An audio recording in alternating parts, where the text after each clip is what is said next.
ولوالدي للمؤمنين يوم يقوم الحساب ربنا آتنا في الدنيا حسنة وفي الآخرة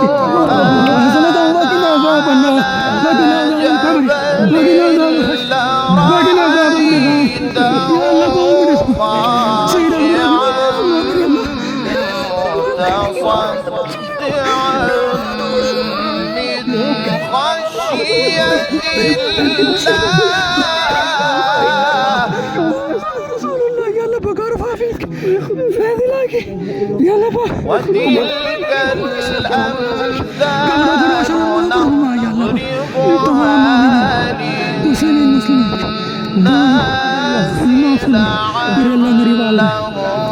نضربها للناس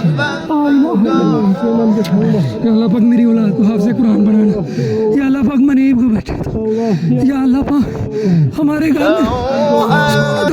में अल्लाह मैं तेरे दर पे खड़ा हूँ मेरे अल्लाह ला इलाहा इल्लल्लाह मुहम्मदुर रसूलुल्लाह